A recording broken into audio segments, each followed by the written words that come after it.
My message this morning is how true listening can heal our hearts. And I'd like to begin the message by sharing a story with you about missing opportunities. Well, perhaps missing certain opportunities and gaining some others. Opportunities to serve, because sometimes we get lost and we don't know which way to go. A bagpipe player shared one of his experiences, and this is what he said. I get to play many gigs, and recently I was asked by a funeral director to play at a graveside service for a homeless man. He had no family or friends, so the service was to be at the pauper's ceremony in the Nova Scotia backcountry. Now, I was not familiar with the backwoods, so I got lost, and being the typical man, I didn't stop for directions. I finally arrived an hour late, and I saw that the funeral guy had evidently gone, and the hearse was nowhere to be seen. There were only the diggers and a crew left, and they were eating their lunches. I felt badly, and I apologized to the men for being late. I went to the side of the grave, and I looked down, and the vault lid was already in place. I didn't know what else to do, so I started to play my bagpipe. The workers put down their lunches, and they began to gather around me. I played out my heart and soul for this man with no family or friends. I played like I'd never played before for this homeless man. And as I played Amazing Grace, the workers began to weep. They wept, I wept, we all wept together. When I finished, I packed up my bagpipes and I started for my car. Though my head was hung low, my heart was full. As I opened the door to my car, I heard one of the workers say, "Wow, I've never seen nothing like that before, and I've been putting in septic tanks for 20 years.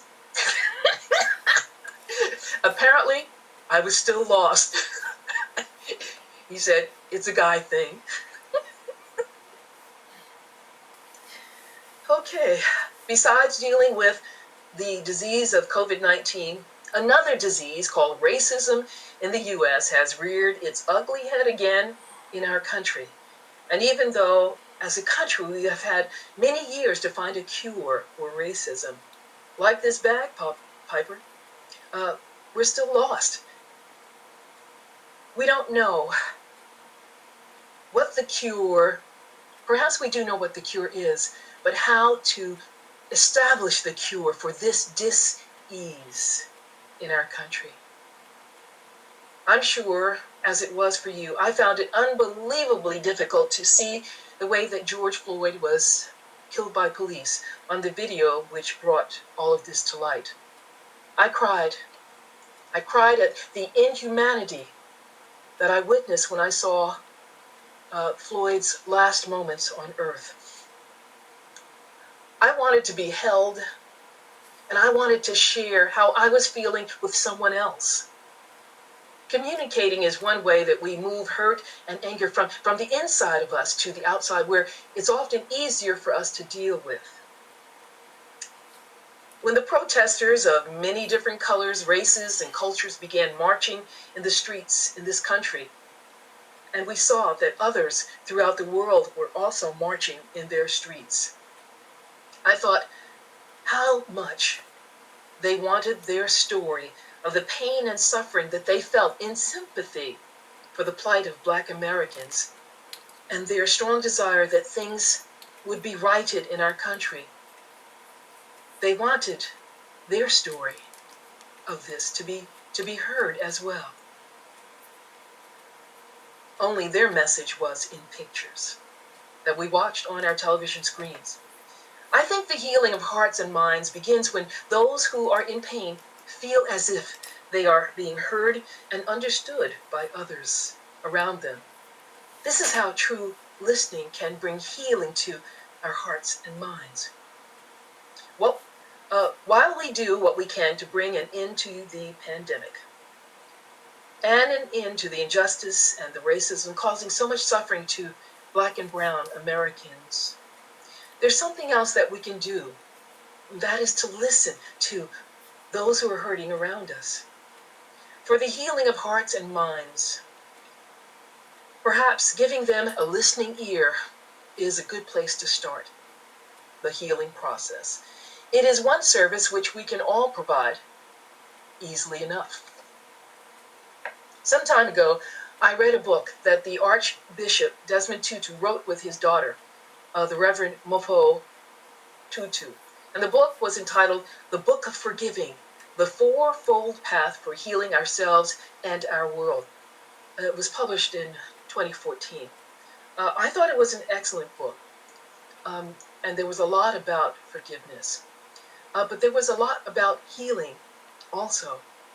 The Archbishop speaks about the Truth and Reconciliation Commission hearings that he presided over in South Africa after apartheid ended. This commission welcomed anyone who had suffered atrocities under apartheid to come and share what they had endured. These individuals who stepped forward to share with the commission knew that many people were listening to their story, and these people who spoke and shared with others had a sense of freedom and release when they shared with others who were listening to their story. And in the spirit of repentance, perpetrators of the atrocities were also invited to speak at this commission and to share how they had hurt others during apartheid. And feeling a sense of release as they were forgiven. In the spirit of one young man who had been blinded when a policeman shot him in the face at close range said, I don't know how it is, but I feel what has brought my eyesight back is to come here and to tell the story. I feel that what has been making me sick all this time is the fact that I couldn't tell my story to anyone. But now it seems like I've got my sight back by coming here and telling you my story. Well, why is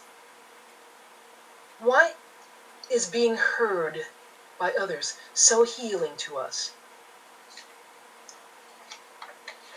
Why do we feel so much better when we have been able to share our story of fear or of pain, and we have let another person share what's on our heart? Someone who cares enough to patiently listen while we share the burden we carry in our hearts. A well-respected writer, speaker, and teacher named Margaret Wheatley shares ideas on how we can accomplish our work, sustain our relationships, and willingly step forward to serve in this troubling time.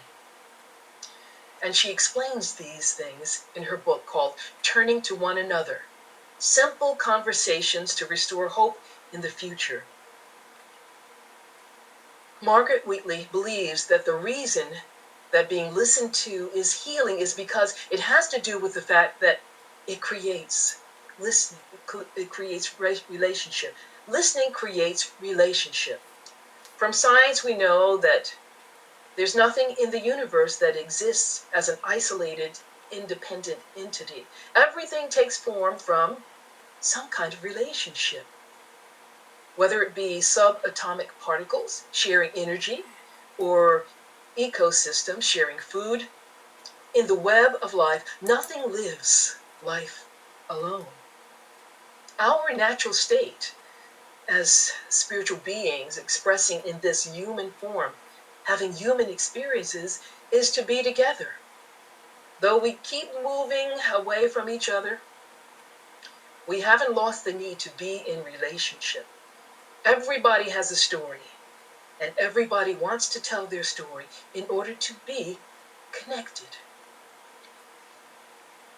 Whitley shares that a teacher once told her that one day a 16-year-old boy became disruptive, and he was shouting angrily, threatening her verbally. And she could have called the authorities. There were laws to protect her from such abuse from students. Instead, she sat down and she asked the student to talk to her. It took some time for him to quiet down as he was very agitated and he kept pacing around the room. But finally, he just walked over to her and he began talking about what was happening in his life. She just listened. No one had listened to him in a very long time. Her attentive silence gave him space to see himself, space to hear himself. She didn't offer any advice. She couldn't figure out his life, and she didn't have to. He could do it himself once she had listened to him. Listening brings us closer. It helps us become more whole, more healthy, more holy. Not listening creates fragmentation, and fragmentation, or believing that we are separate and apart from others, is the root of all suffering. The sense of separateness is the root of racism as well. Racism is the error belief that race, what color our skin is, the physical characteristics that we show, which mean that we belong to a particular group, are what determines our human traits and capabilities. They're not. And the idea that some have that these racial differences make one group of people superior over another group. This is all error thinking. Recognizing that there are differences in people and disrespecting, devaluing, or debasing other people because of their characteristics, their different experiences, their different stories. This is racism. Jesus was harassed constantly by those of his own Jewish faith because he was always reaching out to those who were different in some way. He reached out to strangers, to the Gentiles, to the Samaritan people who were basically despised by the Jewish people because they were of a mixed blood heritage. Jesus was harassed by the Jewish leaders because he recognized that we all have one divine creator. He called himself the Son of God, and he thought of all of us as the children of God. When he taught us to pray, in the book of Matthew, he said, begin it with our Father. We all have within us the one Spirit of God in unity. Again, we call this the Christ within. Recognizing the interdependency, the interconnection of all people, Jesus expressed this unity when he spoke in John 14, verse 20. And he said, then you will know that I am one with the Father. The Father is Jesus' name for God. Then you will know that I am one with the Father. You will know that you are one with me, and I am one with you. You know, this may be found in the contemporary English version of the Bible. I am one with the Father, you are one with me, and I am one with you. What greater words could be spoken to express our unity in humanity and our unity in God? There's a t-shirt slogan that I like which says, you can't hate someone whose story you really know. The thing is, we don't have to like the story or even the person telling us their story, but listening creates a relationship with others. We move closer to one another when we listen to one another. In an article written by Wheatley, she encourages us all to play our part in the great healing that needs to occur everywhere, with everyone. She encourages us to think about whom we might actually approach. Maybe someone we don't know, or someone whose differences we are curious about, or someone that we don't understand, or maybe someone whose manner of living is a mystery to us, or someone whom we know has a different point of view, a different way of seeing things than we do. Is it possible that we may learn something valuable about life from listening to some of these people? I believe so. Wheatley asks us to consider, what would it take for us to begin a conversation with that person? Would we be able to ask for their opinion, their explanation about something, and then could we quietly listen to their answer? Could we keep ourselves from arguing or defending or saying anything at all for a while, just listening? Could we encourage that person to keep telling us their version of things, their side of the story? And can we really listen to them? It takes courage to begin this type of conversation, but listening rather than arguing is also easier. Wheatley says that once she had begun practicing this new role a few times, she found it quite enjoyable. She said that she was able to learn so many things that she never would have known if she had interrupted or began arguing or debating things while listening to others. She said, I know that neither I nor the world changes from my well-reasoned, passionately presented arguments. I know that things change in me and they change in my world when I've created the slightest movement toward wholeness. That is, when I'm moving closer to another person, another human being, through my patient, willing listening. Learning to truly listen to another human being is a service which can heal hearts and souls. And therefore, listening can heal relationships. But there's another kind of listening which also heals hearts and minds. Listening to the voice within us and following inner guidance. I'd like to share an experience that Reverend Teresa Burton, who is a Unity minister and also a Daily Word editor. She sent this to me in my email recently, and it has to do with the second kind of listening that we can do. She wrote, Dear Berthenia, kind of formal, okay. The past several days have been tough.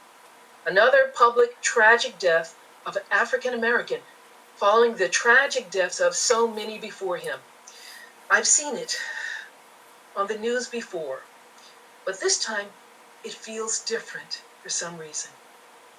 She wrote, the anger, the rage, and the protests that have sometimes turned violent, these don't feel so far away from me anymore. The pain and the grief no longer feel as if they don't belong to me. She wrote, a couple of years ago, I was in Northern California, waiting to place an order at a fast food restaurant. 2 African American boys came in. They were around 11 or 12 years old. They were loud, they were boisterous, and they were laughing and shoving each other and throwing playful punches at each other.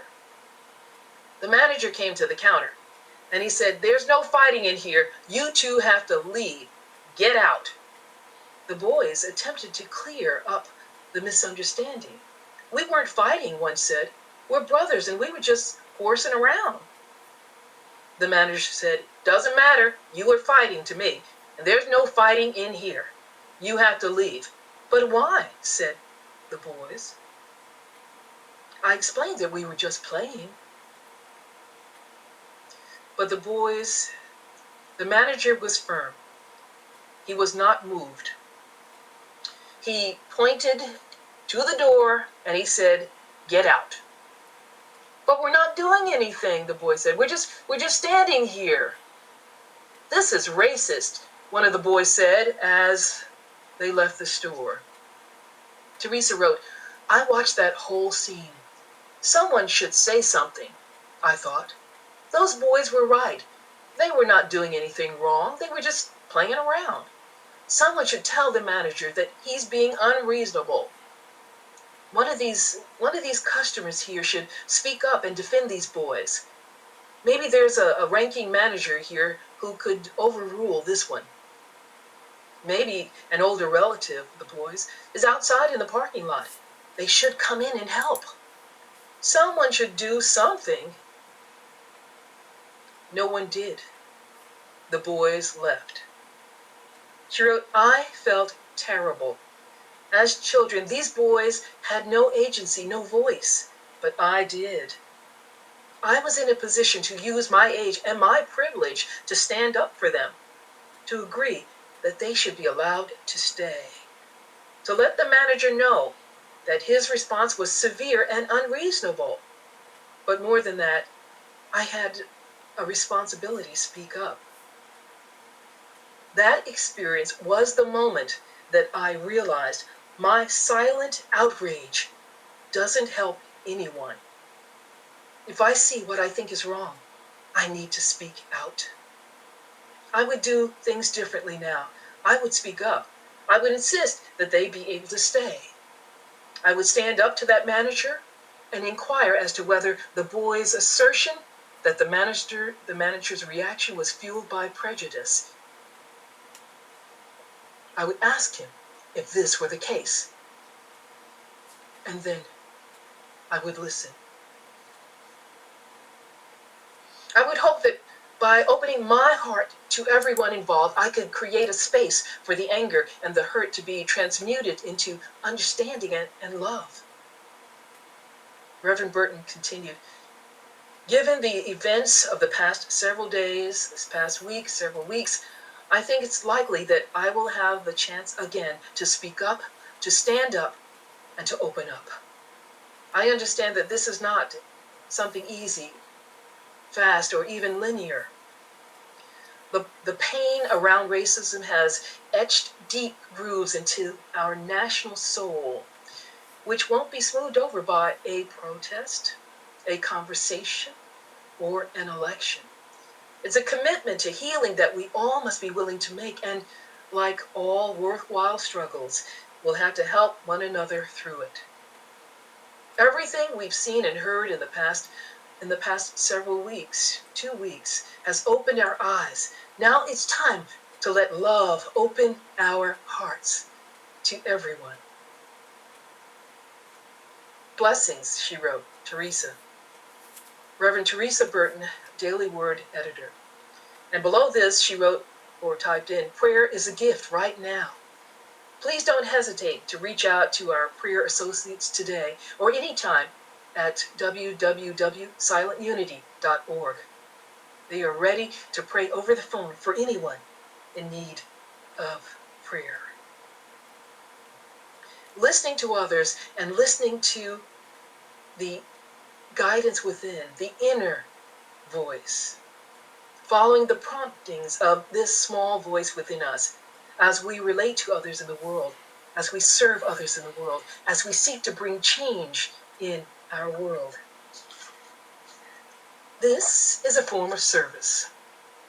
And service to others activates the abundant blessings of the universe, writes Dennis Merritt Jones in his book, The Art of Abundance. 10 rules for a prosperous life.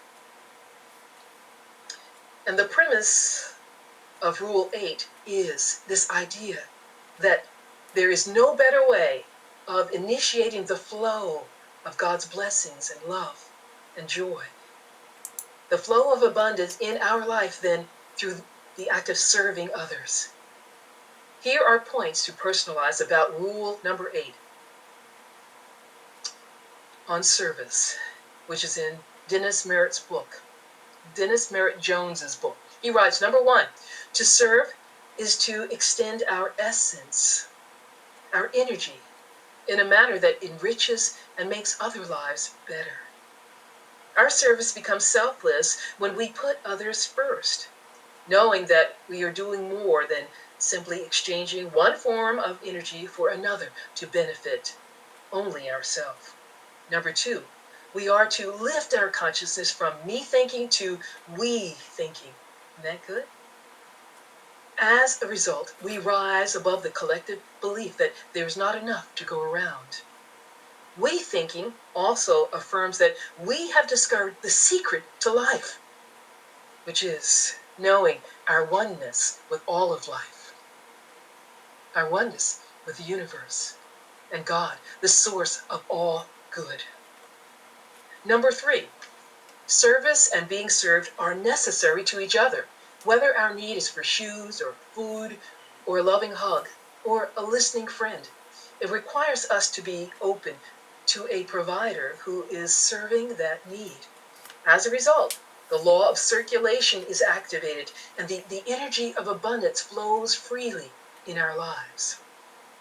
Number 4, he writes, the opportunity to be of service lies before us in every moment.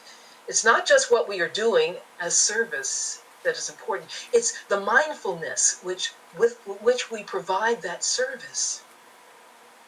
As we find a need and fill that need, for example, being willing to open a conversation with someone who needs to tell their story, we are sending the universe a clear message that we are open and willing to be in the flow of God's good.